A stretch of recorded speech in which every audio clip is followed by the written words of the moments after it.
listening to the Welcome to the Rebellion podcast. Hey, Jay, are you ready?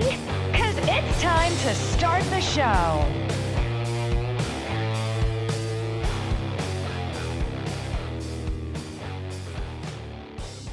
little different, huh? A little different. Had a new countdown. And good to see everybody here. And hope you enjoy our guest. Before that, don't forget, in the pinned comment, we have a limited edition Rebellion shirt from Nine Line Apparel. They're only selling this for like another 10 days, I think. A lot of people seem to like it. It's got the red, white, and blue flag and all that stuff on there. And they kind of surprised me with that one. They kind of surprised me because I wasn't going to drop another shirt until after this book promotion tour is over, you know? And but no, here we are. They're like, hey, throw that out there and see what. I was like, okay. More stuff for you guys to buy. Also, don't forget to check out geeksandgamers.com. Wherever you are and wherever you're listening to this podcast, give me a rate, a like, a subscribe, or whatever, and everything is good. Look at everyone in the chat. They're like saying, Jay looks so professional. I know. I told you things were changing. So anyway, today I have a special guest. He goes by the name of Good Logic. Something a little different. I know you guys are used to like pop culture stuff, but don't worry. I love LawTube. You guys know that. We've had Nick Ricada on as well, and I hope you guys enjoy this guest. And I'm really nervous because this is the first time like I have a guest on. I don't know, but I know him because I watch him all the time. So here he is, Good Logic. His name, he put, my name is Joe. Listen, you're from New York and your name is Joe is like the stereotypes, like real and like all that stuff. Actually, someone put that up for me. Like, no, I put my name is Joe up a while ago because I would be on panels and I would say something and 5 minutes later, someone referenced something that Joe said and people in the audience would be like, who's Joe? So that's why, but Good Logic is how most people know me. So that's why that became what it was. So yep. I see. A lot of your fan base has showed up. You know, that's pretty awesome. Yeah, they travel well. You got some good people in your space. I have awesome people. Yeah, I love my chat. It's like a big dysfunctional family. It's a beautiful thing. Those are the best chats to have, man. Yes. That is the secret to the grift, by the way, because the LawTube, whatever that sphere is, the successful ones who, don't just make it big and then ride on that, but the ones who actually are podcasting regularly and getting regular viewers, the key to this and doing this regularly is having a chat that they get to know each other and feel like they're friends with each other. That is the greatest accomplishment and compliment, because most of the time they're having a chat that has nothing to do with whatever I'm talking about. There's literally just having like a back and forth. I'll just throw out a reference. I'll throw a reference to Darth Sidious, like you would, and the next thing you know, and I'll be talking about Matt Gaetz, and they'll just be talking about Darth Sidious for the next 20 minutes, and I'll be like, I didn't even remember I said that. So no, but they're great. They're really wonderful. So for those that might not have no idea who the heck you are, why does Jay have this guy on his on his show here? Just a little brief introduction of yourself. And right. And what do you do on the YouTubes, man? What do you on the internet? Yeah. So my name is Joe Neerman. I'm a New York litigator turned YouTube podcaster. I try to practice law as little as possible. I host a nightly show on a channel called Good Logic, as you see in the name. I gave that show a name, which during the week it's called The Following Program, and on the weekends where I do more about psychoanalysis, I call that viewer's discretion. And basically, I'm a religious Jew who happens to believe very, very strongly in the foundational values of our country, which I feel are under relentless, insidious attacks from the left.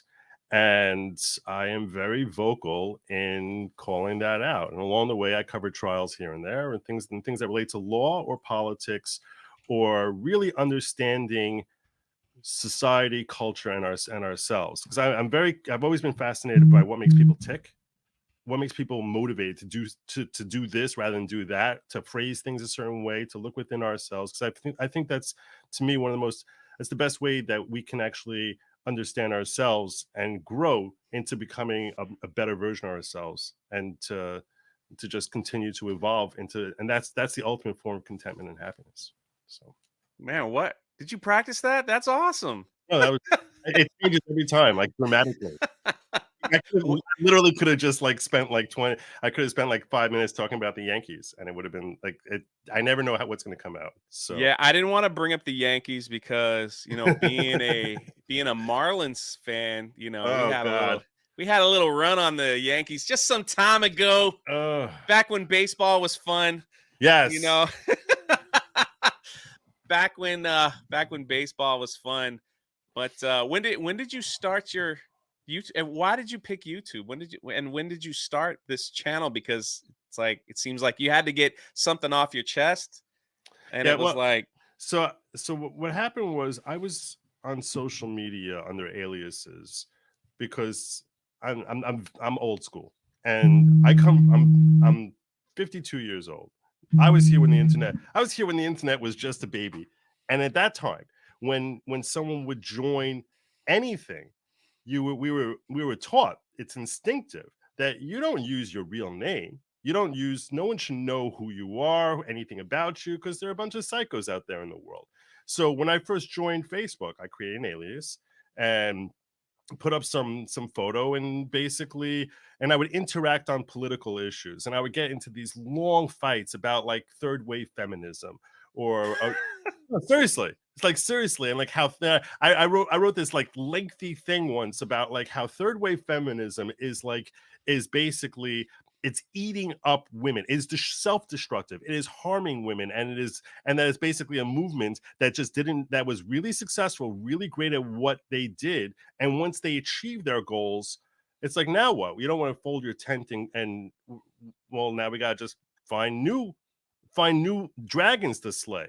So once women got equality, which was a very necessary and important thing, they were treated as second-class citizens throughout most of American history. There was an importance and a benefit to it. But you know what? By the time the 70s wrapped up, they were pretty good. They did, but no one wraps up. If you have such a success, who closes down a great enterprise like that? And then they reach a point where they're eating their own. I think it's ironic that with the whole trans thing rising up, that there actually is a little bit of a need for women to fight back against trans, and watching that fight over women's sports to me is hilarious. But so that's what I was doing. I was basically, I was LARPing as like some other person because I just didn't want anyone to know who I was. And then lockdowns came. And I was like, you know what? It's time for me to come out of my shell. And that's the first time I joined Twitter. And when I came to Twitter, it's so impossible when you first start out, no one knows anything about you. And I came out as that's where I came out as Joe Neerman, like basically. And one of the first people to follow me when I think I had fewer than 100 followers was you. Yeah. And I was like, I don't know. And I think it's before I even had a YouTube channel. And I started producing some content on YouTube. I was like, I was inspired by Viva Frei, who I thought, I was like, I could do it. I could do that. I could do that just as well as what he's doing. Talk from my car and just basically update people about the law and the news. I was like, I could totally do that. It seems like something I always want to do. I always would like enjoy doing, but didn't know if I could actually make, money doing it. But then, it's like, but people started liking my content. I came across Nick Rekieta. He saw me ranting about a case which was Texas versus Pennsylvania, where they were trying to invalidate Texas was trying to invalidate Pennsylvania's electoral votes, and the Supreme Court rejected the application, which I thought was such a miscarriage of an injustice of law and such a direct violation of what their duties under the Constitution are, that I ranted and I went nuts. Your rants are pretty epic, man. Yeah. And if people aren't used to them, you might scare some people. Yes. So I was like, if he lets one fly, everyone, you'll just see me like this, and it'll be okay. But everyone like moves back into the hedges, but they're never just like screaming for the sake of screaming. Like I'll go off and I'll be like, and I'll have like 3 or 4 or 7 points that I'll just be like, here's why this is so screwed up, and I'll just like rattle off one at a time after another. And people seem to really, I they seem mean, to you're really enjoy the from rants. I'll just sit back and I'll hit this clip. Ooh, this is where it gets juicy, guys. And we're all set, man, and like we'll let it rip. Before we continue, let me knock out some of these things. And yes, you're gonna be introduced to the Drunk 3PO channel way of doing things. Nice. And you might be like, what the freak kind of show am I on right now? I mean, Sierra Tango became a YouTube member of the channel. Thank you so much. And every time we get a chat, like, I'm just warning you now, this is a staple of this channel. So every time we get gifted subs, you're going to be introduced. You might not even know who this character is, but we do roast Tico.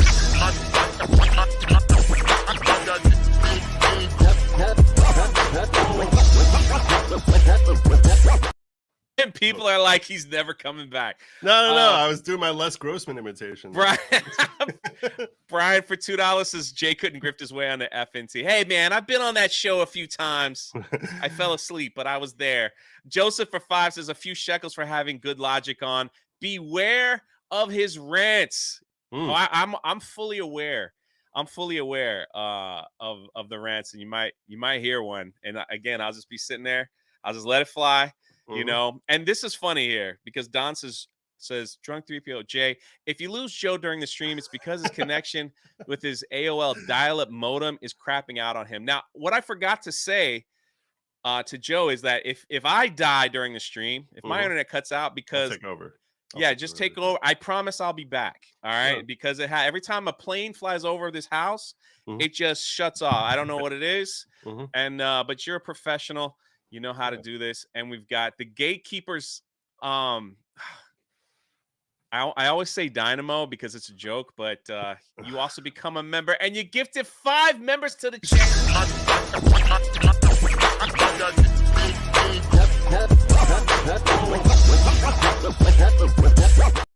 Is that supposed to encourage people to do that more?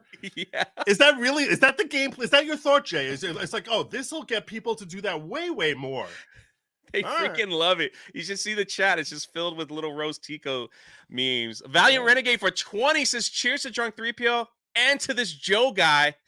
I owe you a show still, bro. Valiant Renegade had a massive live stream today. It was awesome, talking about amazing Disney drama stuff going on. I'm a huge freaking awesome. That voice he has. Oh my God. I know I don't want to hear it. He makes me mad that he's so much better than me in every way. So it's like he can just just keep giving me money and we'll just call it that. Steel Leg of History says, be blessed, you both. You have blessed souls, Jay and Joe. Thank you, my friend. And I think, oh my gosh, you guys won't even let us talk here. GJJ has also, see how it works, gifted 5 members to the channel.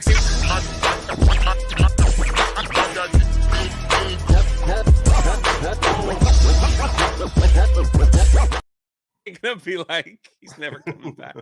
It became a joke because in Star Wars, the Rostico was like one of the worst characters, and I was like, I'm gonna bring her back. I'm gonna make her relevant, and it just became a thing. And off we go, and everyone's throwing it. Everyone's in the chat. All right, we're all caught up again. If we get a little run, that the Asian glasses lady? Rose Tico? No. Who was the Asian glasses lady? You know what I'm talking about. Don't pretend you don't know what I'm talking about. You know exactly what I'm talking about. It's like let's make this a whole racist thing. Oh, Joe's gonna rant on me. It's gonna be glorious. I'm not gonna rant on you. I don't mind. Don't play it that way. You all know what I was saying. Oh no, she was an Asian character in the Star Wars that they just totally snubbed out in the last film, and we thought it was funny because before the last film they were like making statements like, this is the most important moment for Asian people to have this person in Star Wars representation, and the last film she had 17 seconds of screen time. So I was just like, I'm gonna make it relevant more than Star Wars and Disney and all that stuff. So it was like, it became a thing. What is that whole thing about, like, representation? Do you even understand what that's supposed to do? like I never. This is something that really bothers me. Like the whole, not just the we see this all the time. We have to have a woman president. You need to have more representation of trans, of gays, Latinos, of short people, of the redheads. Like everyone needs their representation, as if anyone who is similarly situated somehow feels happy that there's a black Ariel. Like now that we have a black Ariel, like all of a sudden now that's like now little black girls are able to sleep at night. Before they weren't able to sleep at night. Before they were all bothered. And now they can be really happy now that we took Ariel and basically made her black. Like I don't understand who it's supposed to be making feel good, or if that's really a healthy mindset that you want a little black girl to have, that until you get your representation, you're nothing. That to me, that it makes that statement louder than anything else. It's the most self-defeating perspective in the world. There's no Jews in Star Wars other than I guess that flying bug thing, which was like the most anti-Semitic thing. Spaceballs. You guys were in Spaceballs. Yeah, okay. I don't care. I'm not advocating for it. Why would anyone care? Like oh my gosh. Like why would anyone? It's just, to me, it's the stupidest thing in the world. It's because as you talk about a lot of stuff politically on your channel and through the court systems, we talk a lot about how the activists have infiltrated pop culture media and just like you said earlier, this is their new dragon to slay. Obviously, they sat back and they looked and they were like, well, there must be a dragon to slay here. We're an activist. We got to activate something. So let's just make something up. You know, there's no representation. There's no this. They get their power rings and start activating. I never thought of activists activating, but that's a great way of phrasing it. It's crazy, man. And it's just like they've infiltrated. And you mentioned earlier on, it's like people ask like, how did we get to this place? And correct me if I'm wrong, all right? Since you have more knowledge than I do, correct me if I'm wrong. So I'm going back to the hippie movement. A lot of those hippies. How old do you think I am? No. I'm just. You said you said your age already. No. I'm saying like 52. I'm going through a timeline, not your timeline. I'm going through a timeline. No, you were definitely going through my timeline, Jay. So it was totally, you're like, you remember when the flappers were there, like, and then the recession hit. Yeah, were you there for the Great Depression? So why didn't you speak out when Hitler rose to power? Yeah, I know. What's wrong with you? Oh, you said the H word on YouTube. Shame on you. I denounce everything Joe said on my channel, Mr. YouTube. Don't I? No, so like we had the hippie movement in the 70s or 60s and 70s, and then a lot of them became teachers in college. Yeah, and then a lot of those college professors began to pour their craziness onto a lot of the younger people that were in their classrooms. Then you have these progressive people that joined politics, because you see people like Obama and Hillary, and they were talking about the guy that wrote Rules for Radicals, and like how Salinsky, who was like, they were like, oh, he's our role model, he's our this, he's our that. And like, if you really understand like the Rules for Radicals and people go through a book like that, it's like, this is how these activists behave. Literally, yes. They follow that book to a T. Mm-hmm. And it doesn't, there's no logic to it. It's just being loud and criticizing and trying to divert your thinking into making sure that your character's still, you know, well and good and all that stuff. Mm-hmm. So now we have the college professors indoctrinated the younger people. Now the younger people are becoming, they've all gotten jobs into entertainment and in education. So we see a lot of these. That's why we see a lot of these crazy people in schools. And because of that weirdness, they're using TikTok as a platform to say, hey, look at me. Look what I did to my classroom today. Yeah. You know, things virtue like that. Signaling how what wonderful people they are. Exactly. It's like they need that affirmation of who they are and what craziness that they're doing. But I think it's like this down trickle effect. And it's just from college, and then now we're all into this entertainment and education and political weird space. It's such a weird thing though, because if you think about it, all the ideologies of the 60s, they've literally done a 180 on and rejected. Like if you look at like with the whole thing with integrating black into white culture is now basically that itself is considered racist. They need to have their own space. Like they're literally going back to Plessy v. Ferguson. Everything that the radicals of the 60s were fighting for, they're literally turning on its head and taking like practically the opposite position of. And I agree with you that they have graduated and now the tenured professors, you know, but like Rob Reiner, I think he's such a joke. He's such a joke because everything he was fighting for, you know, when I was a little kid, he's basically arguing against right now because he's so committed, I guess, to being an activist, activating. And I guess your explanation makes sense. I don't really love it, but it's like better than anything I can come up with. So I'm going to defer to Well, you. now we're here, and there's a reason why people like you and others are so popular. And, you know, congratulations. You're almost at 100,000 subs. That's pretty awesome. Yeah, thank you. Does that even matter to you? Or it's like, no, it's kind of cool? Oh, I'm going to totally play it off like it does not matter at all, even though it's like something I think about every day. But no, it's nothing. It's not like I'm the reason it matters is I think that there's a magic about 100,000 subs where I think you start getting sponsorships because I literally I've never been offered a sponsorship from anybody, which is astonishing to me that I've never been offered a single sponsorship. And sponsorships are a big deal because it gives you like a steady amount of income. When I do a stream, I have literally no idea if I will make from that stream. I'm going to sit there, I'm investing 2.5 hours, and I don't know if I'm going to make from that stream $10 or $1,000. And if you have a sponsor, you know, you sort of like you know when you're going out there, okay, you know, I'm going to have this fee that automatically kicks in there, and that to me that's a pretty big deal. And also, I feel like when you get to 100,000, like it's hard for anyone to just dismiss your channel as being something to, you know, as just another run-of-the-mill channel. Like I think that there is something to that. So for me personally, I don't like. There's no difference between 99.99 and 100. But for the trimmings that come with it, I think that's definitely beneficial. And YouTube is determined to keep me from reaching that. I say the same thing. Stuck on 70. Determined.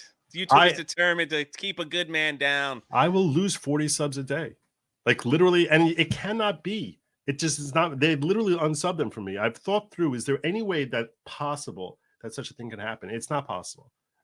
That you would have another 30 people randomly out of the blue every day to just basically decide I'm no, it's not. They do something. Unless you're gaining like thousands a day, you won't see the subtraction that goes on. I get people all the time in my comment section just like, dude, I've been unsubscribed to your channel, man. What's going on here? Yeah. And it's just like, I don't know. That's why we're on Rumble now. We got 30 people over on Rumble. It's pretty awesome. And 250 people here. It's pretty Sweet. Awesome. And but you know, we just keep chugging along. But you want to know something about sponsorships? I've been getting sponsorships. I've been getting people that want to sponsor since I had 50K. And I just I haven't taken. I think I took one, and then it just wasn't my thing. And yeah, I don't know, man. Like I get nervous. I mean, Nine Line Apparel is a big part of this podcast, and you know they make custom shirts. I say kudos to you. God bless. So yeah, and it's so like they're pretty big. And for me, I've always been the guy that's like, you know, the people will take care of me, and we'll go from there. So still fingers crossed. But they buy my shirts and everything is cool. So it's all my friend Brian over there. Well, the one thing I'm proudest of is I actually get my chat, my followers are stupidly dedicated to me. Like they're ridiculously dedicated. If you look at my super chat numbers, they're bizarre. And what I earn from my channel, I mean, like, you know, they're unusually high. Like there are very few people. I think there are fewer than 10 people on the planet who make more from their channel on a per sub basis than I do. And to me, that's a reflection of my fans actually just deeply caring about the content and wanting to interact and engage in that sort of level. and I actually, that's probably my biggest achievement with my channel, is that people feel sufficiently vested. Like, I awakened their mind into like thinking about things, and they want to interact and get my feedback and be part of the conversation. So when I made a joke earlier about being a dysfunctional family, but it's like there's actually real care there, which ends up manifesting tangibly. So I think we live in a day and age, and then I want to ask you about some of these celebrity like Gwyneth yeah, Paltrow, like that yeah, one. But I think we live in a day and age where people, they're just fed up with listen, like they're fed up with Fox News and CNN. They're fed up with yeah, people being fake. And I know in our space here, we constantly exposed like the fake stuff going on in pop culture, like people faking movie reviews, people faking resort reviews, theme yeah, park review, just because. And it's like people are tired of it, and they're like, "Hey, we got money. We want to give it to someone. Be authentic. Tell us how you feel. Be yeah, honest." yeah, And that's what we want, because we're so tired of this manufactured bull crap that's out there, that's just that they're trying to pump, saying just consume and smile, consume and smile. And then you get someone like yourself that go against that kind of grain, then you get pushback from people that are like, that don't think for themselves, that are just like, well, they're telling me how to think, so you're a bad guy. And that's just how it has to be. So it's a crazy time to be in, but we need more people like yourself and others in the chat that are even thinking about speaking out on stuff like that. And real quick, let me catch up on some of these super chats as we go. It says Joseph for 5, it says, you have to have representation from different groups because we're all different, I guess. Just don't look at me different or something. That's the thing about that. This is what's so bothersome. It's so what they're actually admitting is that they look at a demographic as just people in a box. You are just, if you're a black kid, your blackness is all you are. And that's why if you see a black kid, that's going to be so impactful for you. As opposed to you can't relate to anyone who's black. You can only, if you're an Asian kid, you can only relate to an Asian kid. It's so divisive. The concept behind it is a mindset of someone who's determined to divide and basically say, if you're a trans person, you're not like anyone else. You are a trans person, and that is who you are. That's all you're ever going to be. And you're a girl, you can only relate to girls. It's the stupidest thing in the world, and it's designed to fracture us. It's the powers that be who are looking to basically make us to isolate us from any other group that's not part of my demographic. It's so destructive. You can't, if people don't come together, they're easier to control. I mean, that's the bottom line. Casey drops a 20, says nothing, and just walks away. And Spirian with a $5 super sticker. Thank you, Spirian. And we got, listen, you're gonna love this guy. You're gonna love this name. He's awesome. Mr. Buttcrack Media just comes in and drops not 1, not 5. Oh, here it comes. But 10. Give me Rose. Give me Rose. Chico, oh. ready?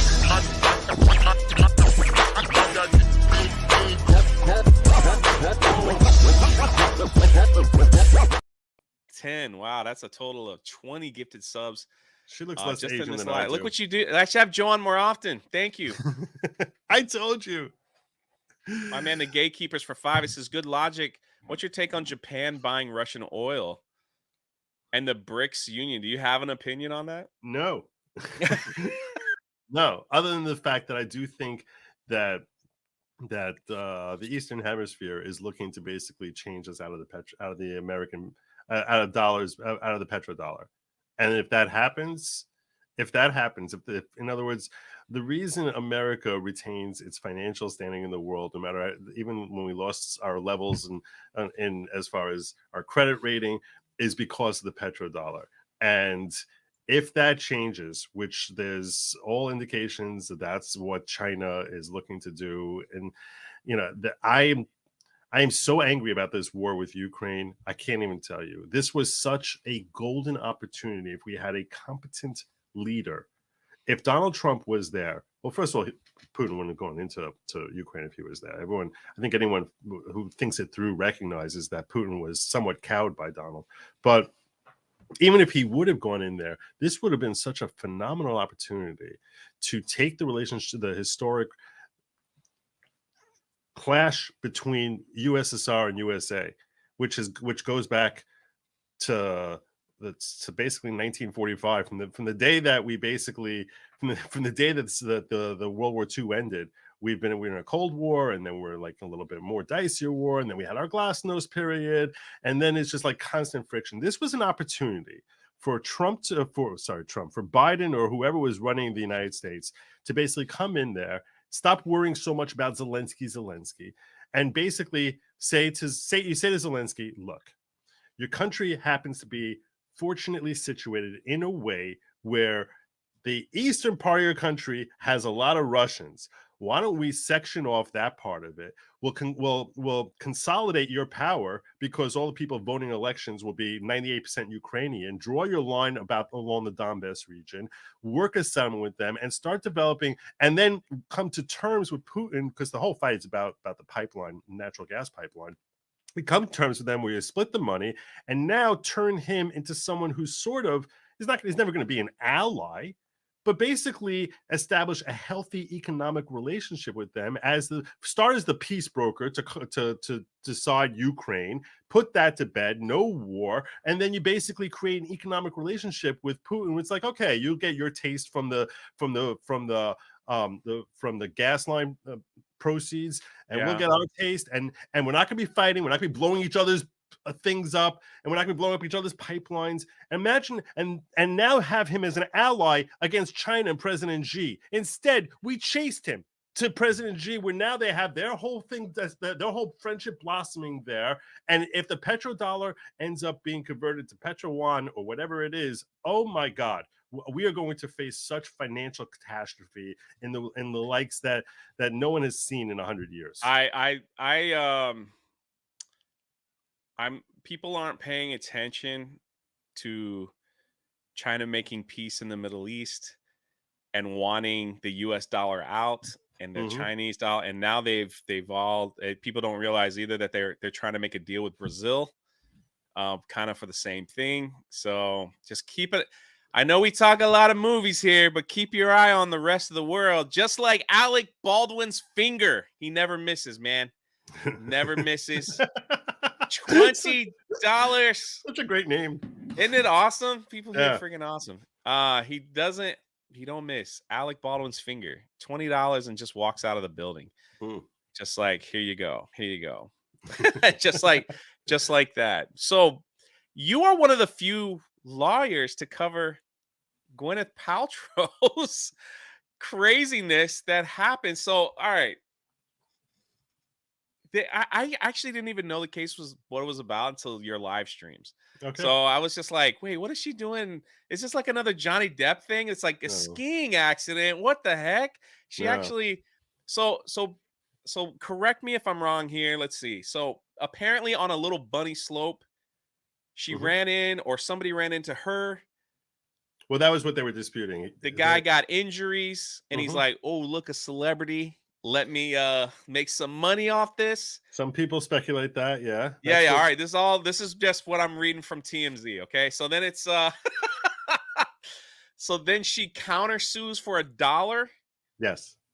And she wins. She wins on her countersuit. Did she whisper something in the dude's ear as she walks out? They said that she whispered, like, peace unto you or something like that. Something like, gracious. That's what they say, rather than like being like in your face. That which is what most of us probably would have said if we were in that circumstance. So all right. So run us through this case, and like I'd love to hear your thoughts on Terry Sanderson is an optometrist who is a lifelong skier, and he had a collision. What we know happened is there was a collision between he and Gwyneth Paltrow on the slopes.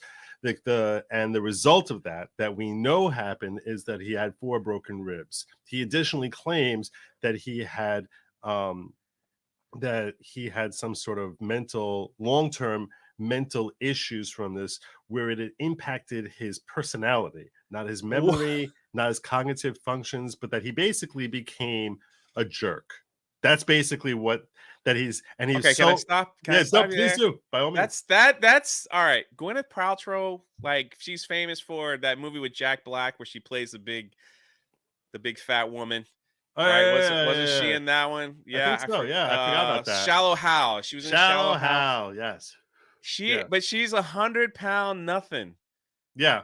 And now you're talking. All right, so I'm just trying. I'm not taking anyone's sides, but I'm just saying, if we sat down to dinner, you're like, hey, you're not going to believe who's suing who. This guy says that 100-pound woman ran into him on a ski slope, and now he has mental damage, broken ribs, everything, and you're just kind of like, right from the top, I'm like, I ain't buying it, But right. the case goes on. I'll let you continue. No. So now there's dispute about whether he has any mental injuries or whether his issues are basically he became an old man because he became an old man, and that's what happens with age. But the dispute is who collided into who, and there was the first witness testify was a guy named Craig Roma. Why am I having a problem with this? Craig Roman or something to that effect. Anyway, no, Ramon. That was it. I kept thinking of the Ramones when he was up there. Yeah, Craig Ramon. So he claimed that he saw Gwyneth crash into Terry from behind.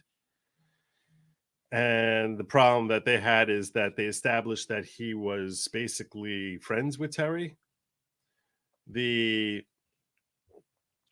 story what they did was an interesting thing. When you are in a civil case, you can call the defendant as a witness. And they called Gwyneth to the stand before Terry even told his side of the story. And they asked her to tell her side of the story. And when she's up on the stand, so first and foremost, every time you heard one of these lawyers talk, you wanted the other side to win because each of them were so annoying for both plaintiff and defendant. Oh my God. I love it. Terrible. This female attorney who was doing the direct examination of Gwyneth, like she seemed like she was fangirling the entire time. She's like complimenting her on her shoes. She's like, I wish I was as tall as you. It was just like and she's like all bubbly and smiles. I'm like, you're supposed to be shredding her story apart. And worse than that is, so Gwyneth is telling her story over and she says he crashed into me from behind. And she starts describing that she's skiing along there. And all of a sudden she notices two skis come between her skis. And then she feels a man behind her. And how does she know it's a man? Well, I heard him grunting. And she's describing how he's grinding into her back and I guess backside and grunting. Like she's practically, I was laughing when I was watching her testimony. She's practically describing a Me Too movement on the slopes, right? and that at first she thought it was a prank. And like she's like, well, this is gross. What the heck is happening here? And then they end up tumbling over and she was screaming and cursing at him and yelling at him, saying, what's wrong with you that you crashed into me? And then her ski instructors, because she was there with her family and a whole bunch of ski instructors, and one of the ski instructors started yelling at him, and that he actually apologized and said, I'm sorry. So when she's on the stand and she starts describing how the incident goes down, so the lawyer says, hey, do you mind stepping down from the stand so we can reenact this for the jury?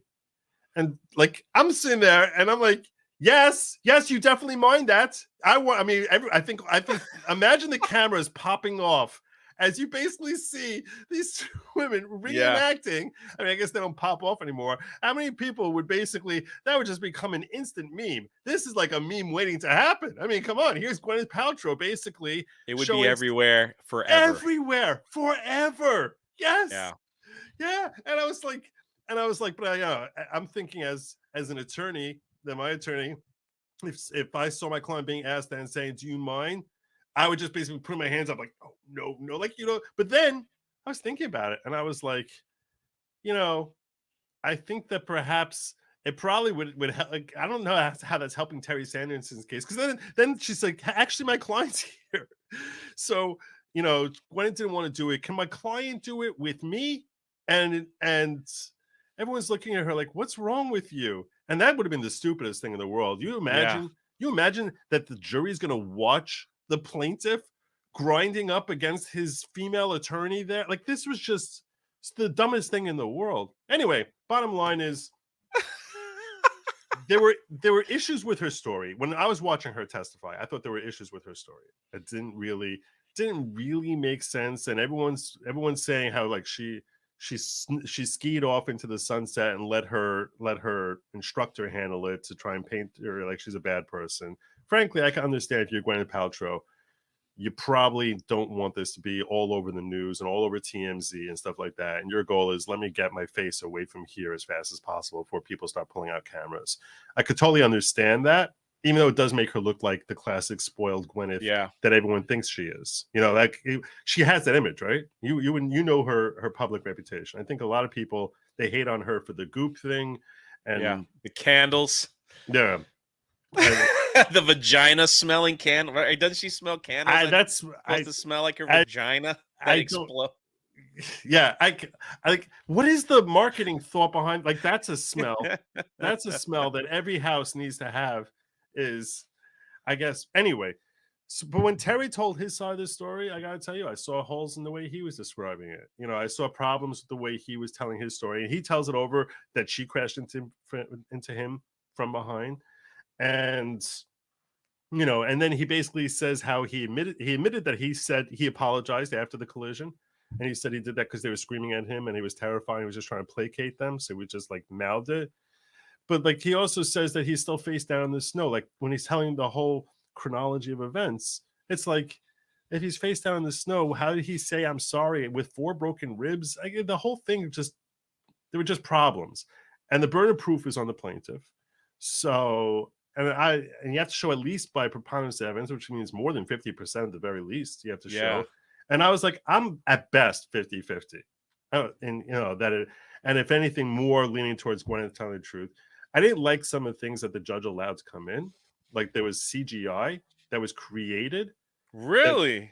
There was CGI of them skiing on the slopes, which show him way behind her and whatever. But this is just like some cartoon. That defense counsel paid, I don't know, Hollywood people to produce, and that's the visual that you're giving the jury. So of course they're going to think that's the way it happened rather than Terry's story. So I didn't think that was really fair. It was admitted as a demonstrative aid, which means it's not evidence, but just to help you picture what this witness, the ski instructor, is describing. We're going to let the jury watch this too. But when they go back into deliberation, I mean, you tell me. If I ask you to visualize the Red Sea crossing, you're gonna picture the 10 Commandments. You know it's fake. You know it's CGI. Does that mean it's really cool? Yeah, Charleston Heston, man. Like that's it. That's bro. what you're gonna picture, right? Because that's the only because you've heard the story before, but like what you're gonna picture is the visual that was provided for you. So if that was a demonstrative aid, and I ask you, you know, what color robes was Moses wearing, you'd be like red. It's like, why do you come up with red? Well, that's what he was wearing in the 10 Commandments. But like, you know, he probably never owned red robes, but like, that's what you picture because when you see it and you have nothing to refute that, that's very, very important. We're visual creatures. Yeah. So I thought it was very unfair that she was able to have that be used as a demonstrative aid. But at the end of the day, I still think justice prevailed. And the key to the dollar, why she want to win $1? Because by winning $1, she now has the right to go after him for all of her legal fees to recover that $1. Oh, that's the key. So now she can sue him for the hundreds of thousands of dollars that she must have spent on the defense counsel to say, I had to go after you for this $1, and in order to get and now I want to get my legal fees for that. And that was the key. So you think that's going to happen? Oh yeah. That's why Terry Sanderson is now saying, like, she might not want the media attention. It might not be worth it to her, the few $100,000. Like to her, to you or me, I'd be like, hell yeah, I'm coming after that. Yeah. Can we start today? Yeah. But to her, it might just be too much of a media frenzy for too little of a return in something that will be noticeable in her bank account. So they live in a different world, you know, like celebrities, they live. I mean, I don't know. I know some of them, and they just live in a different world where it's just different, man.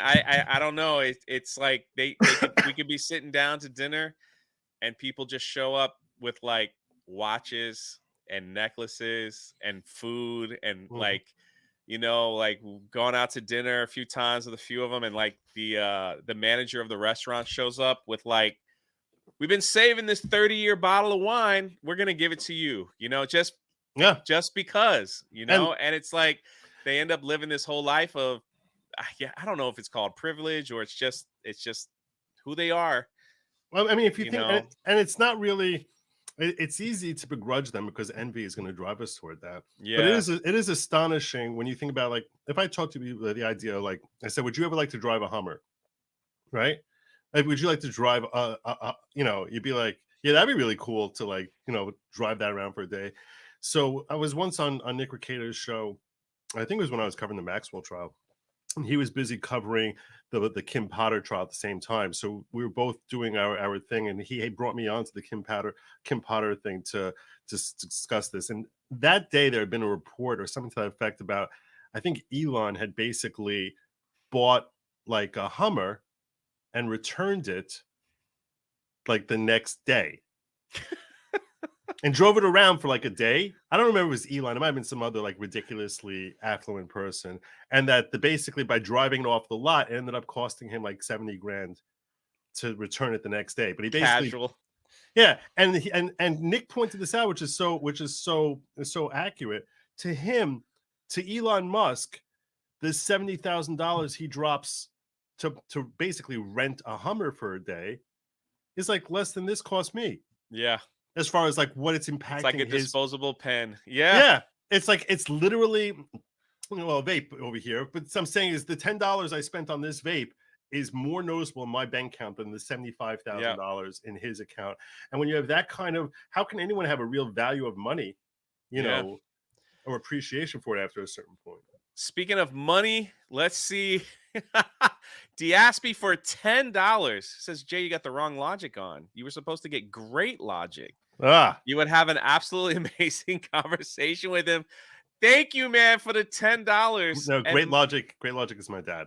And the I've had him on my show a few times, and the chat calls him Great Logic. So yeah. Well, maybe next time. All right. Thank you for the 10. The Gatekeepers, Diamo. I keep saying your name wrong. I said it wrong like so many times now. I'm just going I think with it's Dynamo. Damio. I know. I just say Dynamo. I just leave it alone. He has gifted 5 gift subs to the channel. And good. I missed that song. 5 gift subs to the channel. I think I got all the gift subs. You missed that song? Yeah. Rose Tico.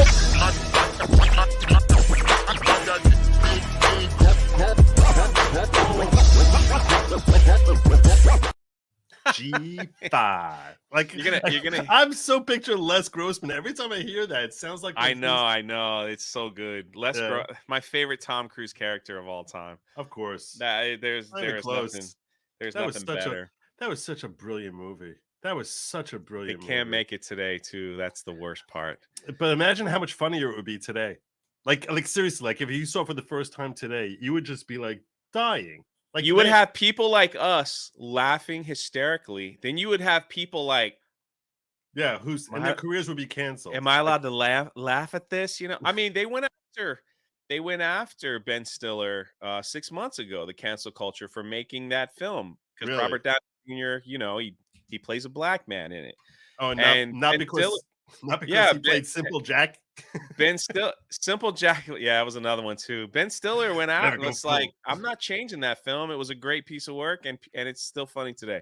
So he finally stood up to that nonsense. You know, he was just like, well done. No, I'm not changing. Why? How do I even edit that stuff out? You know, it's like, you want me to apologize for a movie that everybody loved? No, like we don't do that stuff here. Mm-hmm. So it is cool that more and more people are starting to stand up a little bit to cancel culture mentality, because it gets ridiculous after a while. Like it just, it's a fashion. Yes, they try to cancel Eminem. It's like the Me Too movement. It's like it's pretty much dead. You know, it died during COVID, and then it got the final death knell with Amber Heard. No one talks about that anymore. I think this whole thing, as far as canceling people because of this idiocy, I think that the society is getting tired of it. Like they're just stop being so judgmental all the time. The new one now is Jonathan Majors, and where he choked his woman.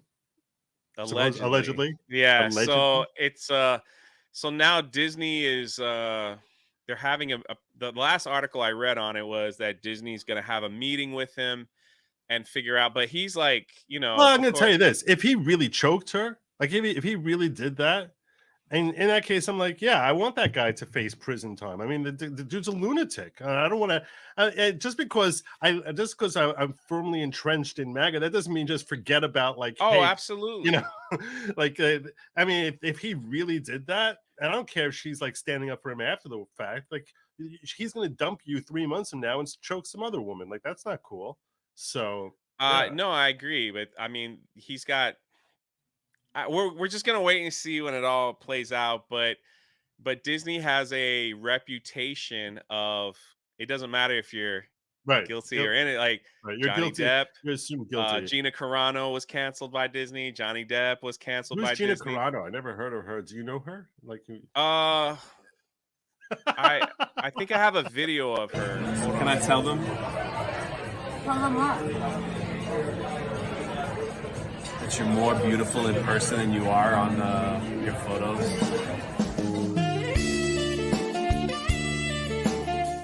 That's her. No flex here. I just, that's the only video I have. So it's. Oh, well done. Well done. I didn't know you had that queued up and ready to go. Good job. Oh, you kidding me? Yes. When I should've- die, they're gonna play that at my funeral and be like, "This is the highlight of his life, right?" They're gonna have a very expensive on your headstone. There's gonna be like one of these very expensive things which has a video of that on loop the entire time. It'll be that one, and it'll be this one. What's going on, everybody? Here at Fan Expo. Oh my God, it's Johnny. It's 20. Good one too. I'm a big fan of his. Bill Zabka, he's good. He's a good guy. Yeah, no, I mean, I'm a closet watcher of Cobra Kai. So He's fan, dude. I just say this. He's pretty based. That's all I can. I would never want to. You don't want him getting canceled. No, but he's pretty based. Hanging out with him all last year at these cons and like, going out to dinner with him and stuff. Was like, hearing Have him you had him on talk. the show? I don't think he'll do this show, but I mean, he did record that clip for me because like I dressed up in a onesie and he was just like, "Jay, you look freaking stupid," and I'm like, "Hey, you want to do something cool? Like, I'll put it on my YouTube channel." And he's like, "Oh, YouTube!" Like, the Hollywood just like they look at YouTubers like all of them like it's a. Anyone can have it. Basically, it's like anyone can be a movie critic now, and anyone can do whatever. So it's like they're like YouTube. So it's his right. It's okay. No, I get that. I get that. If you're coming from where he's coming from, That's it's Hollywood, right? So it's just like it's funny to hear him talk like that. So anyone who is in Hollywood, basically before, let's say, I don't know, 2005 or so.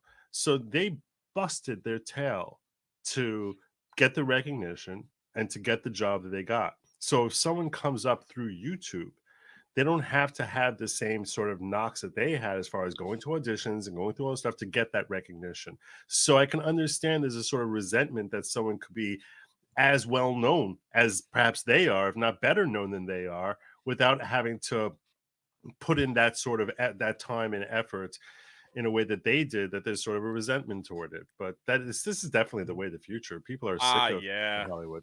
Well, So. I mean, the cool thing is, and that's like this whole podcast, it just started because it was like there's so many people out in the world that have a passion and have like a desire and have something, whether it's write a book, whether it's create short films, whether it's to start a channel and get what's off their chest or whatever it is. Yep.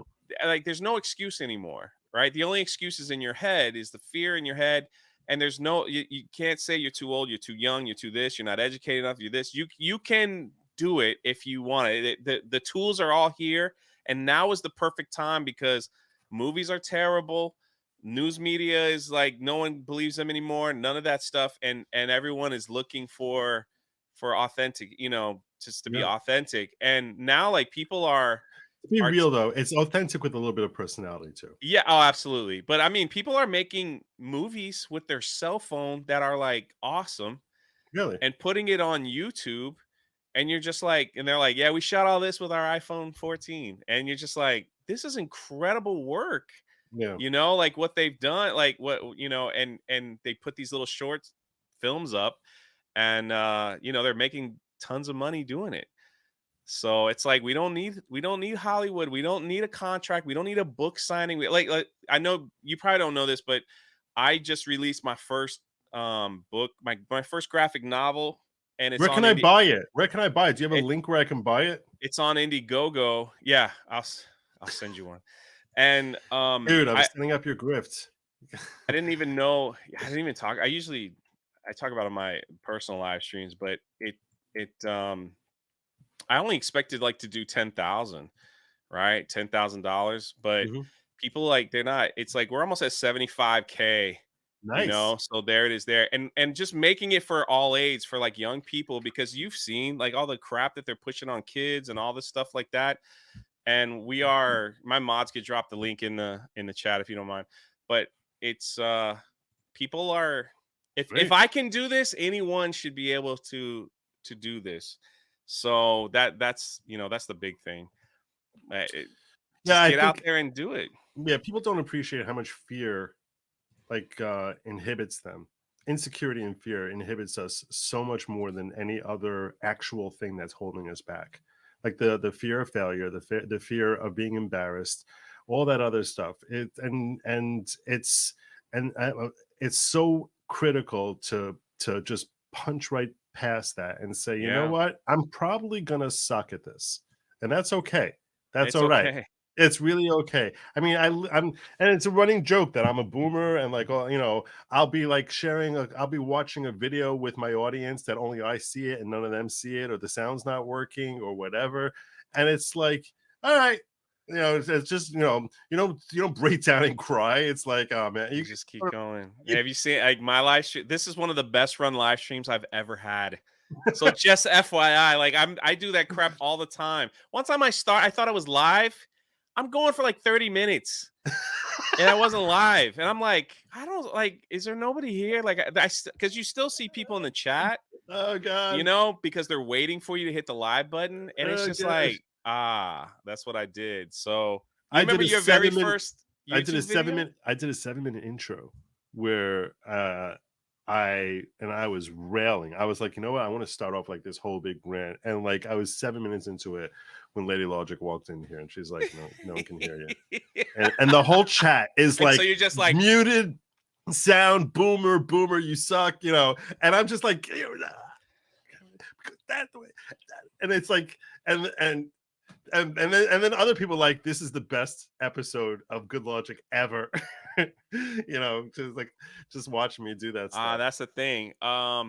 Yeah, someone put, all right, this was my biggest goof ever. Welcome toast. So I was going through this crazy hotel that Disney built, and they're charging $6,000 for people to go stay on.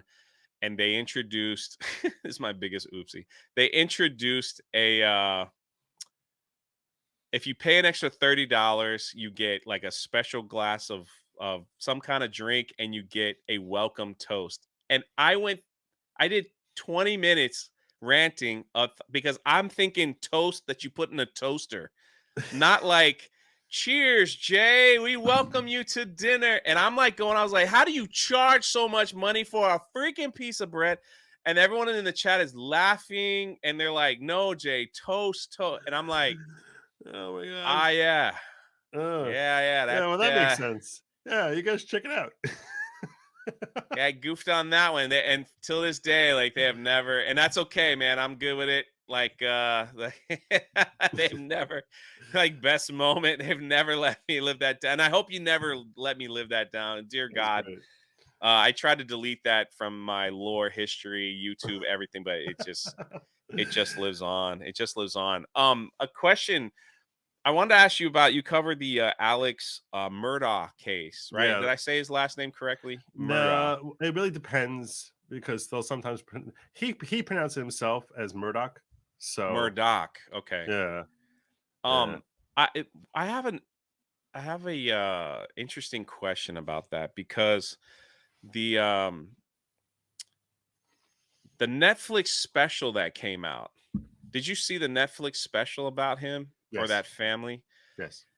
Does that have do you think that stuff has an impact on guilty, jury? not guilty, or anything like that? I course mean, it I know does. they're technically not allowed to see that stuff. But how do you keep, with today, How would with anyone know what they everything? did? How would All right, so anyone listen. All right, so I'll paint the picture and I'll let you. All right, before I do it? do this, people are. All right, let me get caught up because this is a big one for me. Like what we're about to get into. Okay. Chris Coran for 2 says, "Don't forget that epic chair stream." Thanks a lot for bringing that up. I set up my live stream and I thought I was supposed to go live in like an hour, and I accidentally hit go live and I left, and so it was on my chair. And my friend started texting me. He's like, "Dude, is this a joke? Like, what's going on?" Like, I'm like, "No, don't start for another hour." He goes, "No, man, you're live now." Have you And ever been can drunk see, on stream? and you can say, not that these people ever, maybe not on my channel, but actually, no, I was in Vegas during a meetup, and I decided I had one too many, and like the Geeks and Gamers were there, and I think Nick Ricade, it might have been. Anyway, everybody was there. And I'm like, what a good idea to go live on my channel. I literally went to a couple and I went to this woman and I said, see that fine woman right there? I'm going to take her home, but her boyfriend's here in front of 3,000 people. I felt so bad the next day. I had to go to them and I apologized. Like, look, man, I just was hamming it up for the cameras. I'm so sorry. And they were like, no, man, Drunk 3 people talked about my girl. That's awesome. So I was like, okay, whatever. Mrs. Beaver's unit for 2, that and the sex bot making fun of you. Yeah, that was a rough one.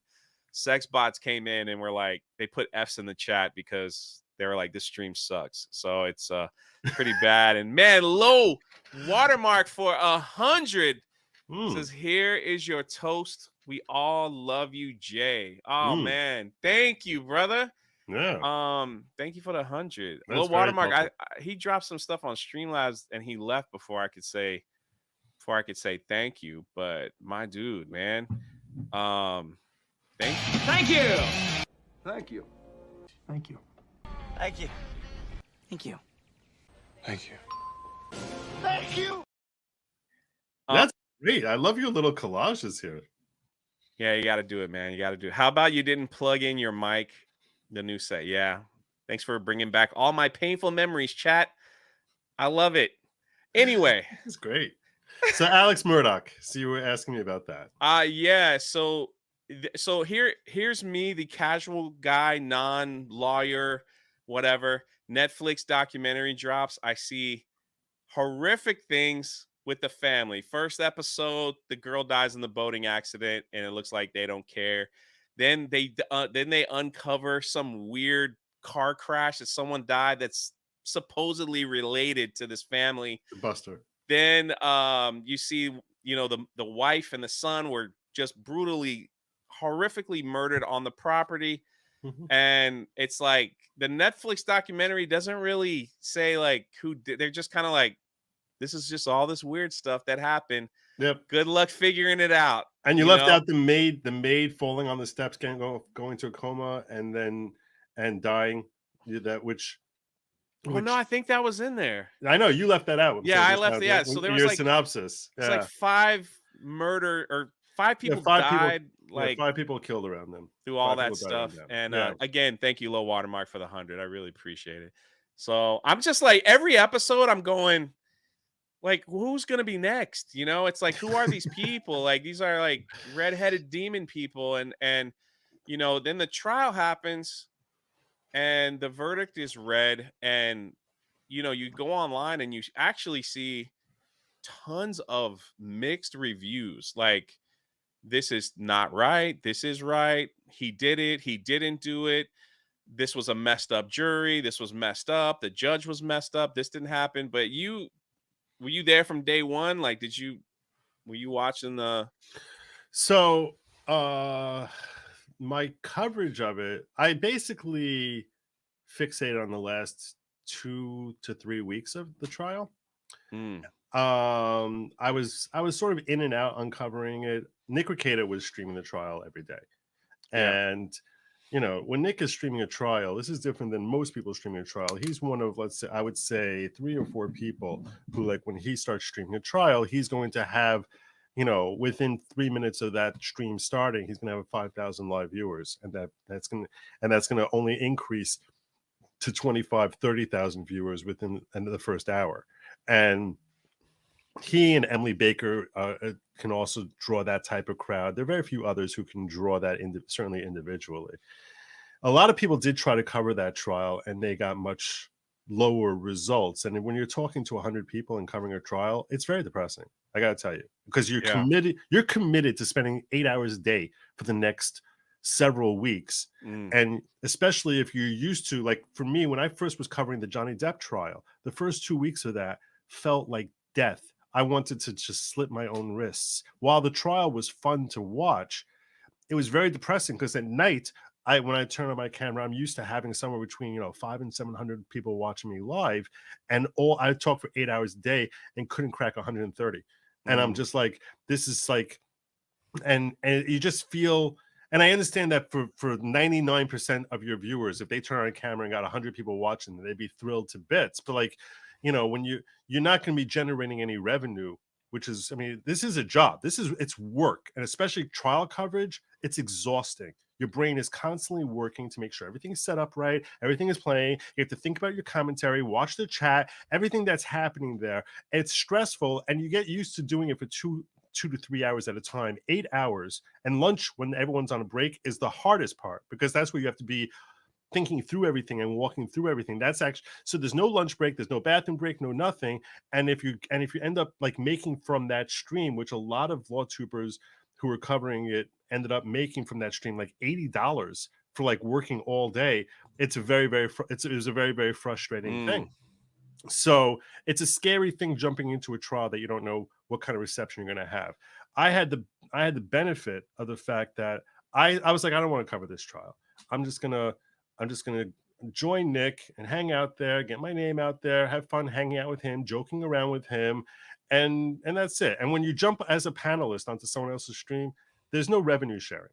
Like, whatever money comes in here is going exclusively to Jay. There's no expectation on my part that I'm going to get a dime from this, nor should I.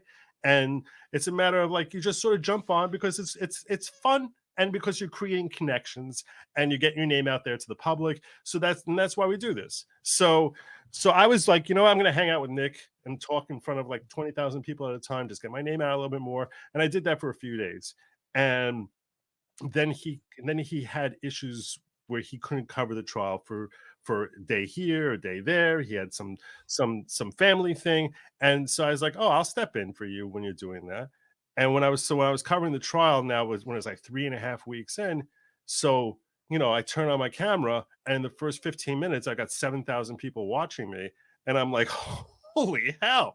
So and what I found is the only way my channel ever grows is when I cover a trial. If I cover a trial, that's basically where I start seeing massive growth. That happened after 2 weeks in the Depp trial. It happened here again with Murdoch, which is like, basically I ended up gaining 6,000-7,000 new followers in the wake of the Murdoch trial. And he as far as was the coverage, was this a fair outcome, was it not a fair outcome, I'm not sure if that's what your question was, but I don't know what the deal is with Alex Murdoch, other than the fact that he's a terrible human being. He's a terrible human being. No, he is. He's a terrible. That's pretty much what I was asking. He's a terrible person, and I think that there was almost no evidence that he actually killed his own wife and son. That's what we basically. And what was frustrating as an attorney who's covering this and believes in founding principles and innocent until proven guilty beyond a reasonable doubt, and even the evidence that's being presented by the prosecution is reasonable doubt standing on its own. Like, one thing of reasonable doubt after another, and instead of phrasing it as like when they're asking their own experts, is this the way it had to have happened? They'd be like, well, it could have happened with Alex being the one doing it. That's not guilt beyond the reasonable doubt. Like, none of these people seem positive that Alex did it, But what everyone is positive of is definitely true, is that he's a dirtbag who's a thief, and that he would basically look out for himself.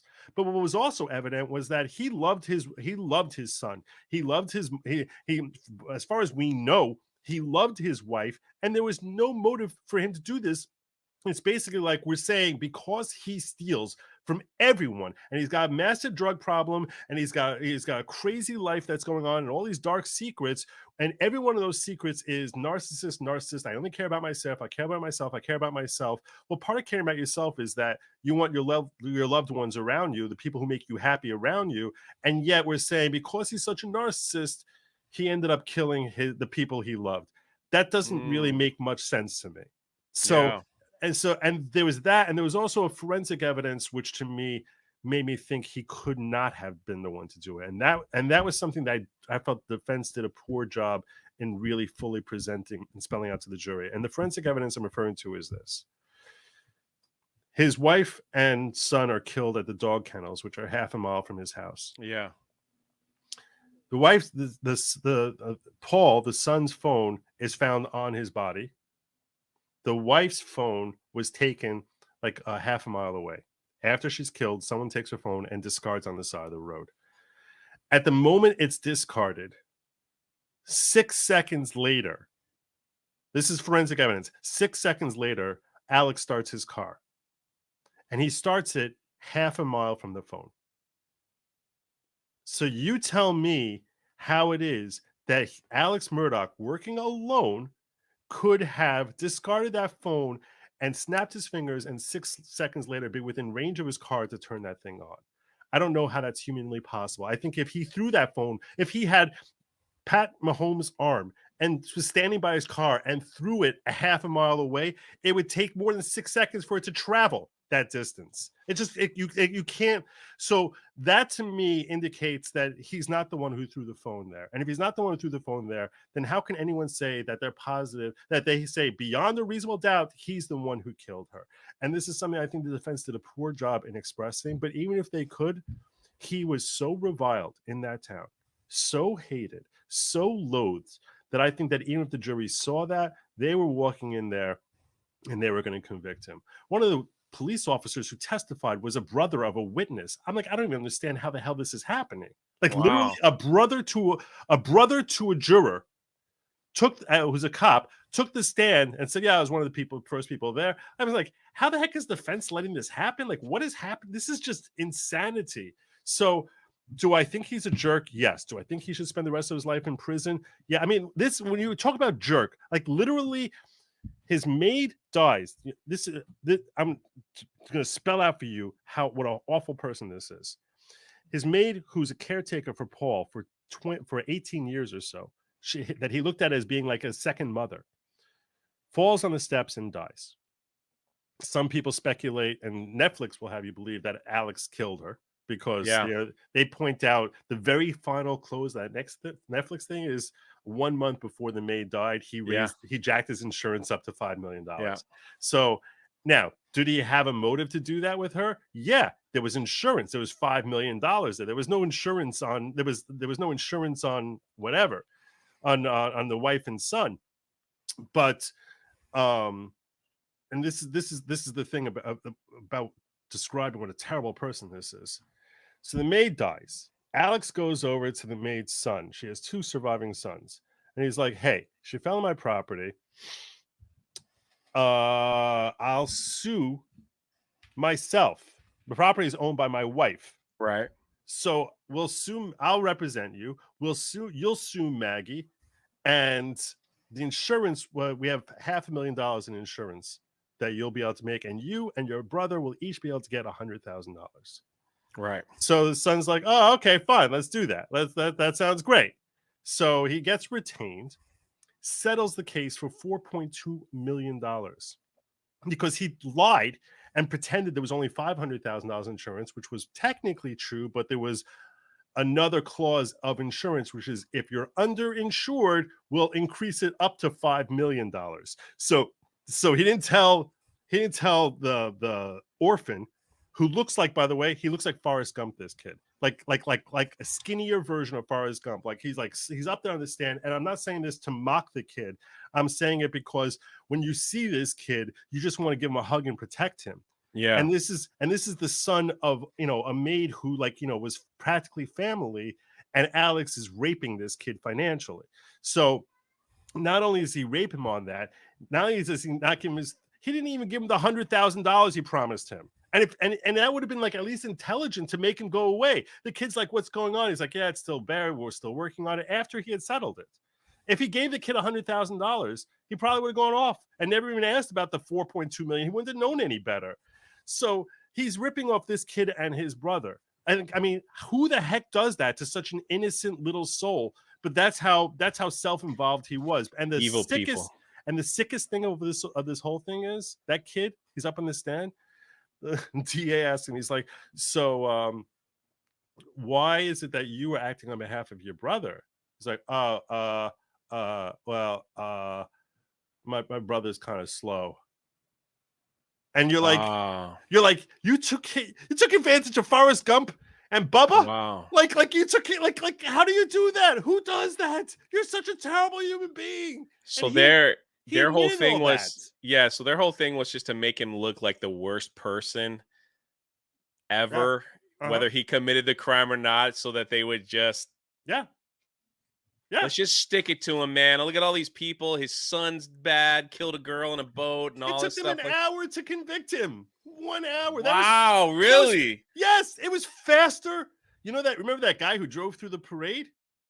Yeah. That lunatic monster who basically, we should basically rip up the 8th Amendment, which prohibits cruel and unusual punishment, and say, look, we're going to get a mulligan on this and treat this guy cruelly and unusually because he's such a terrible human being that, he's not really human. He's part demon.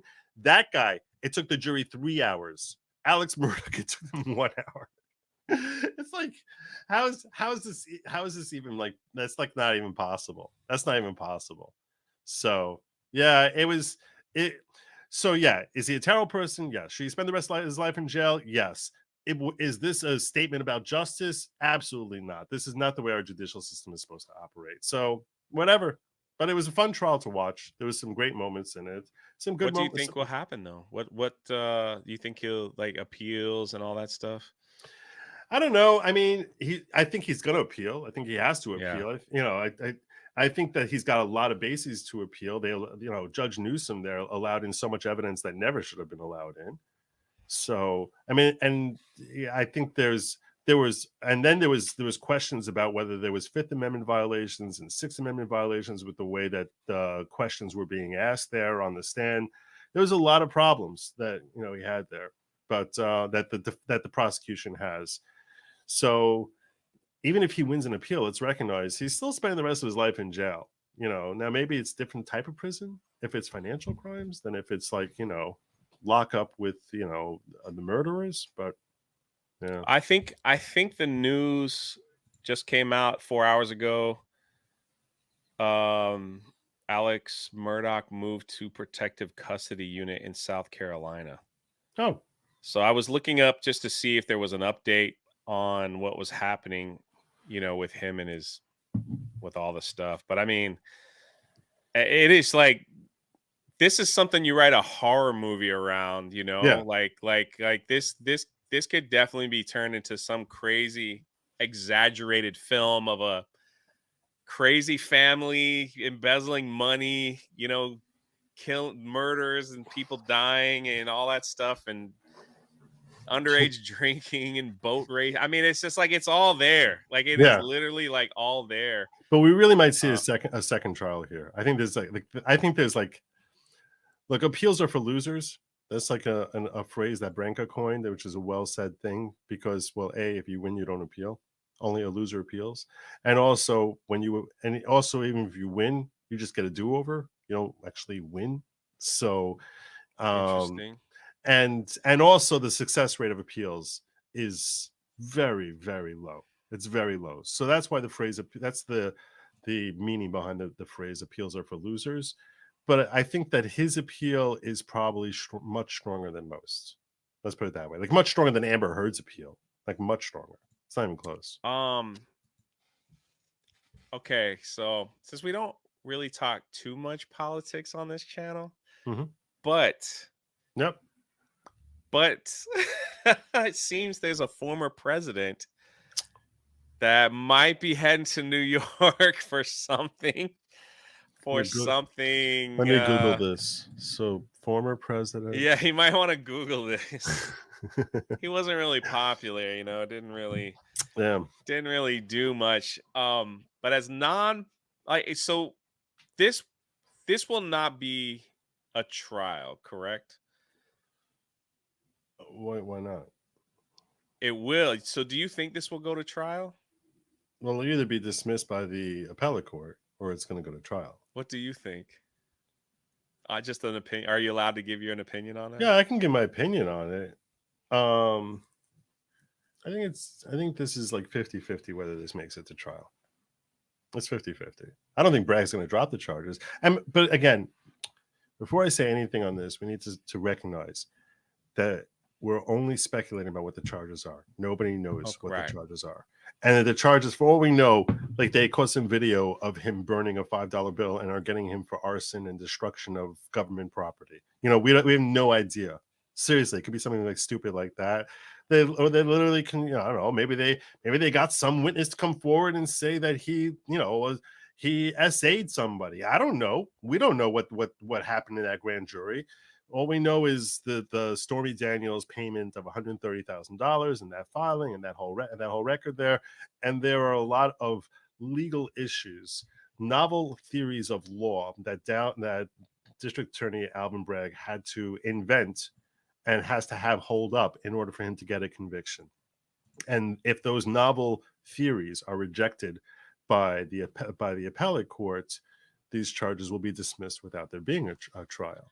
So, for example, one novel theory he has, right? No president has ever been criminally charged. Yeah.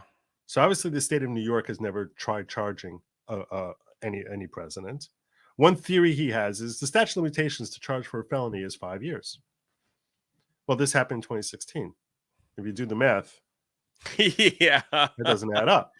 Yeah. So how's this not beyond the statute of limitations? Well, Alvin Bragg's theory is while he was sitting as president of the United States, the statute of limitation is told. It's put on pause. It's on hold. Why would that be, though? I mean, that's what he decided. That's what it seems as if the district court that he was, brought this grand jury proceeding in front of seemed to agree with him. But is that something that the appellate court for the first department in the state of New York is going to agree with? I don't know. Is that something that the Court of Appeals, which is the highest court in New York, is going to agree with? I don't know. If the Court of Appeals upholds it, is that something the Supreme Court is going to agree with? That, yes, we want in the future that whatever president is sitting, why should it be told during that period? I guess the argument would be he cannot be charged during that period. So that's why we shouldn't be stripped of our right to go after. So weird, man. And just for the record, everyone, we're still talking pop culture. This is the star of The Apprentice. Okay. Yes. So why would the star of Apprentice? Great. I love it. I love it. Nice. Let's see how I can tie it all in. It's Well the star of The Apprentice. Yeah.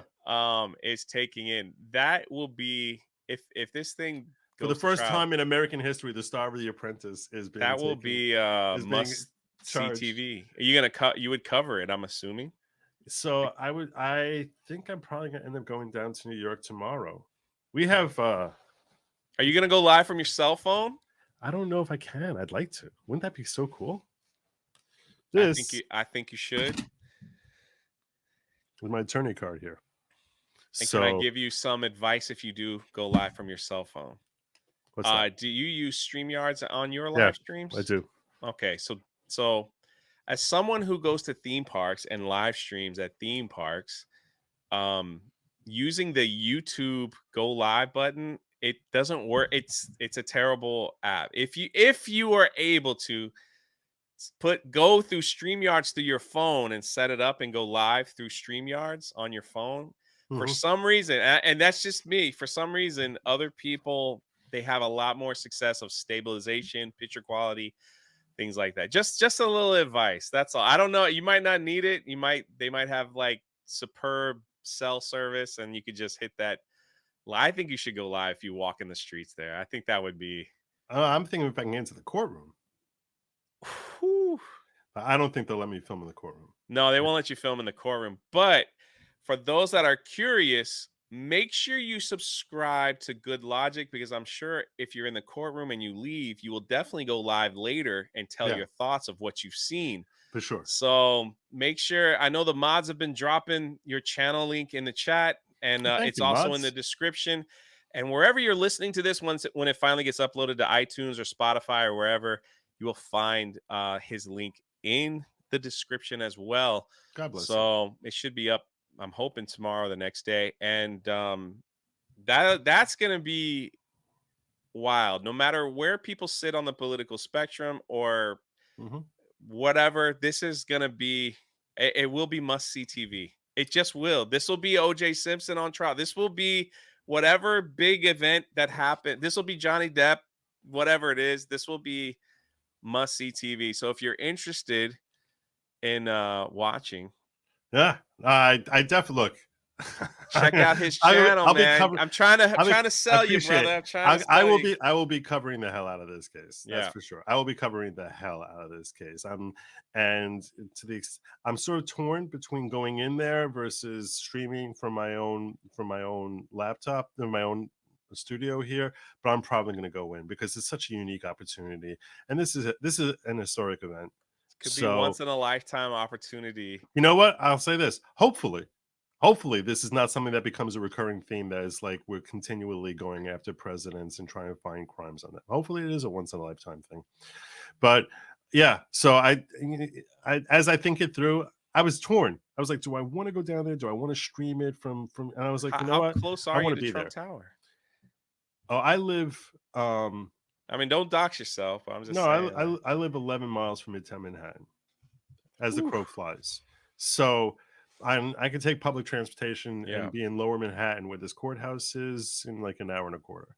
So I definitely think that I'm going to, as I think it through, I'm like, how would I possibly miss this? I have to be there for this. So all right, I'll be there tomorrow. There you go. All right, there it is, chat.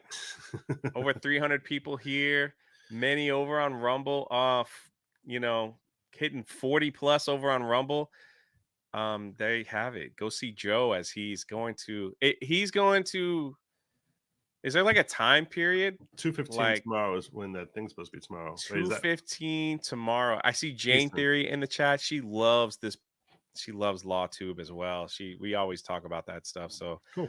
I can't wait to see what happens. I think everyone will be curious. Like I said, I think no matter what happens on the where you ever sit political, whether you hate him, whether you love him, whether you're like, I don't know much about him, people are going to watch. Like they just are going to watch because they're going to want to know. I think this is going to be huge. Well, I mean, I'll tell you my perspective on Donald Trump, which I don't know if you want me. I don't know if maybe no, go for it. Hey, no, you're good, man. Let it fly. People know I'm conservative, so right. It's all good. No, I think that Donald Trump is a very, very flawed individual. And I would never want any of my kids to grow up to have the personality type that he is. I think he's a narcissist, he's insecure, and that he'll lie / exaggerate in order to try and make himself seem as good as possible. I also think that the policies he implemented as president were probably the best in my lifetime. So you're not alone in saying that stuff. I think that he's not nearly. I would never qualify him as being like. And he's probably fun, and he's a fun person to listen to. He's engaging and entertaining. So my point is, I would never want any of my kids to grow up be like that. I don't think he's a role model for what the type of person anyone should be. But his work as president was to me exceptional, especially in foreign policy, but even domestic policy primarily. There's some flaws. And even as president, the biggest flaw I had with him was his choice of who to surround himself with. He's terrible at understanding who's a good person to have around him and who's a snake waiting to stab him in the back. I mean, it's just a terrible judge of character. But the policies he implemented, I was a very big fan of by and large, almost all of them. So, and I think he helped Black people. I think he helped gays. He helped Jews. He helped white people. He helped everybody and started no new wars. I know you might not know this about me, but and I've always said this because a lot of people ask my opinion on different things. I used to live in about 2010. I used to live in Haiti, of all places. I did a lot of Really? I know. Yeah, I did a lot of work there, and it every year this channel, this Drunk 3PO channel, we take a lot of the memberships and money and stuff like that, and we always build an orphanage. Like we did one in El Salvador last year. Now this year we're working on. You and the Clinton Foundation. Yeah, no. Man, you got to invite me on your channel, and I will tell you stories for days about the Clinton Foundation. Don't get me started. Like I was in Haiti when all that mess was happening, man. I got stories for days that people they probably wouldn't even believe me if I told you, but it's like I was right there in the middle of that stuff. But people always ask about, what do I think about, and I'm like, listen, if you have someone in charge that helps Americans become better all around, financially, with work, with everything, no matter what happens in the rest of the world, Americans have always been the most generous people. Always. We adopt more international children than any country. We adopt more local, than any country in the world. We give to more charitable organizations internationally than any country in the world. Any country. Not China, not no one else. Americans do that. And I always was like, because Obama gave, when the Haiti earthquake hit, Obama gave Haiti like $200 million. But if you read the fine print, he didn't really give money. It went to debt collection. So basically, Haiti was starving, and he's like, well, I'll pay off your credit card. I don't know if that makes sense. Basically, like what a lot of these people did. So they were just like, well, if they're just so focused on America, what about the rest of it? I was like, listen, if you get someone in charge that takes care of Americans give more money, they help more, they just do. When Americans are struggling, there's an old saying, if America sneezes, Central America catches a cold, and the Caribbeans catch the flu. I mean, it's like it trickles down in helping. And so I'm all for whoever we put in charge to to like help this country get to where it needs to be. Indeed. And I'm with you on the Ukraine stuff, all that stuff. I just think there's like people just need to look and vote to what will help Americans be better Americans. Because at the end of the day, like I said, I think I've said this 7 times already. We are the most generous nation overall. People, we love to give, we love to help, but we can't do that if we're nervous about tomorrow and everything else that's around us. So look at the chat. Good stuff. But we hit our hour and 30 minutes. My man Joe is gonna have some pizza. Listen, I was in New York last year. Mm-hmm. I think it was last year, and I've never been to Times Square, and I got the opportunity to stay in Times Square, and I just went crazy, man. I had the best time of my life. I never slept. I was in Times Square till 4 a.m. Y'all have like a Krispy Kreme donuts that's open 24/7 in Times Square. I was blown away. And then I'm like, I need to go where the best pizza. They're like, go to the Dominican shop. We went to the Dominican shop. That pizza was so good. Mm-hmm. Like, I just wanted to rub it on my skin. I couldn't believe it. Like, it was awesome. If you ever do that, you should take a video of it. I'm sitting there in Times Square, and in the matter of 4 hours, they shot a music video that I was in, right? Because they were like, anybody want to be in the music video? I just stood in the back, and I just jumped a little bit. I don't even know who the artist was, but I just was in it. And then there was a PETA protest that I just randomly kind of walked in, even though I hate PETA and whatever they stand for. I just thought it was funny that they were there just protesting in Times Square. In the matter of 4 hours, like, man, you got a PETA protest, a hip hop music video, Dunkin' Krispy Kreme donuts 24/7. A block over, these Dominicans are making the best pizza I ever had in my life. Right. Not what, like, this is life, man. This is life. The Lost Tales for 10 says, Jay, what the F? I don't need that image in my head. My bad. I'm just telling you, if you ever get a chance to go to Times Square, like that's when I went to. You guys remember I went to Fox News and hung out with Kaylee and Sean Hannity and all those people over there. So that Who was are you? I've tried to tell you, I'm literally like Forrest Gump. Like, who are you? Like Trump's press secretary. Kayleigh McEnany? Yeah. You got to hang out with her and take some pictures. And I was in Fox News. Like we got a tour of Fox News. I got a tour of Fox News, and like they showed me the ins and outs of everything. And then Sean Hannity gave me some autograph. Like it was perfect because my family, there's some people in my family that like Sean Hannity a lot. Mhm. And I was like, hey man, can you like sign like their personal name so I don't have to buy them anything for Christmas? He's like, how many you need, Jay? I was like, this one, this one, this That's one, great. this one. So it was like, yeah, he's a name dropper. Heck yeah, I'm a name dropper. Yeah. Jay always ends up in the best situations. I know. I don't know how this happens. He's a secret agent. I don't know how this happened. But you guys that have been a part of this channel, you guys know. That's just how it is. But Oh. it was interesting. But that I had more fun in Times Square than I did at the Fox News building, meeting those people where I thought they were like filming their show and then they would come out. Mhm. And I'm like, the cake of makeup from the guys and the girls that they have on is like this thick, man. I'm just like, if they shook their head, it would fly all over the place. I'm just sitting there like, damn, y'all have a lot of like Walter's World, like whatever his name is. Waters World. Yeah. Jesse Like, Waters. yes, he had. I mean, it was like putty. Hey man, I'm not mocking them at all. It's like they do what they got to do. They're on television. I'm not, whatever. But I was just like, dang man, they put a lot of makeup on these people.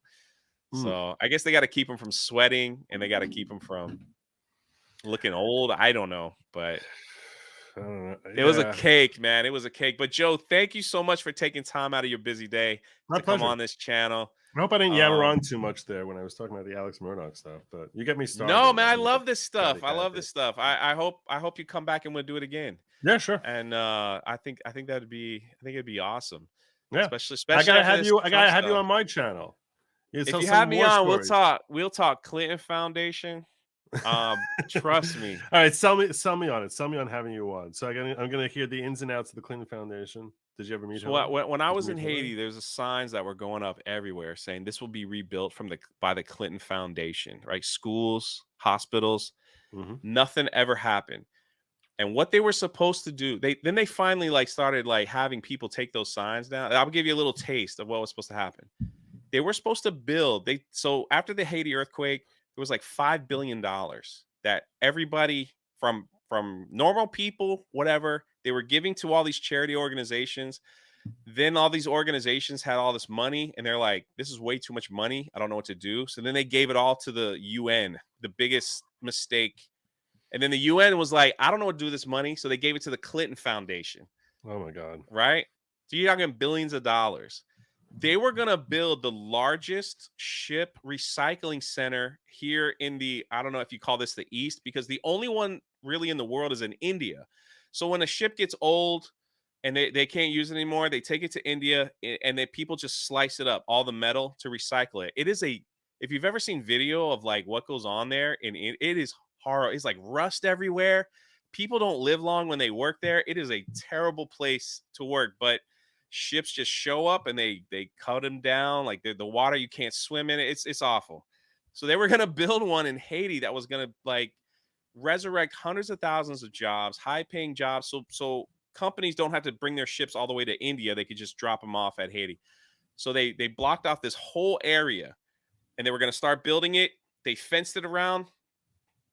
Nothing happened. Nothing happened. And you want to know what's crazy? People that were out there screaming like, where's the money? Where's the money? Nobody cared because they were poor Haitian. Who cares what happens to Haiti, right? Who cares what happens to that country? It's the poorest country in the Western Hemisphere. When you were describing the horrific conditions in India, I was like, who cares? They're Indians. Like, that's what I'm thinking people would probably say about it. Like, that's the natural reaction people have. We care about our own. And by the way, that tribalism, I just want to point this out. I don't think that that's considered tribalism. That's not racism, because it's not that you care about the fact. It's not that you don't care about them because they're Haitians or because they're Indians or whatever nationality. It's like we care about our own, and we don't care about if they were Chinese or French. We wouldn't care either. We would say the same thing. It's like, who cares? They're French people. It's not. It's not a racial thing. People turn that into a racial thing when it's really a tribal thing. That we care about our own tribe. We care somewhat about Americans, and the closer they are to our circle of Americans, the more we tend to care about them. But basically, that's the mindset that we as humans tend to have, is just like, yeah, who cares? Like, you don't, you're not rooting for that to happen, but at the end of the day, you're not really torn up about it and losing sleep over it, because No, there's but only it's so much just, care you can have. And that's the beautiful thing about Americans that you were describing earlier, that we would open up our hearts and give our money to like people who are outside that tribe, is a true statement. That's a remarkable compliment to the American people and who we and the values that we hold, that are innate to who we are as a people. it's anyway, that's just part of the stuff that goes on. But anyway, I want to thank Joe. Thank you, my friend. Make sure you subscribe to his channel, because we got an interesting day tomorrow. If you'd love to hear his thoughts on what's happening with former President Donald Trump, he will definitely be having it on Rumble and on YouTube. Check out all his socials. You can find them in the description below. And just hang out for 1 second, my friend, as we do this amazing outro. And we go from there. Don't forget to check out the pinned comment. It is a limited edition Rebellion shirt from 9 Line Apparel. Any purchase you make from 9 Line Apparel helps veterans. We're here to help veterans. So make that purchase. It's awesome. And you can go check out what they do for veterans if you don't know. They do a lot of great work over there. And we will catch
Thanks for listening. We hope you were inspired today. Don't forget to rate, subscribe, and leave a review wherever you listen to your podcasts.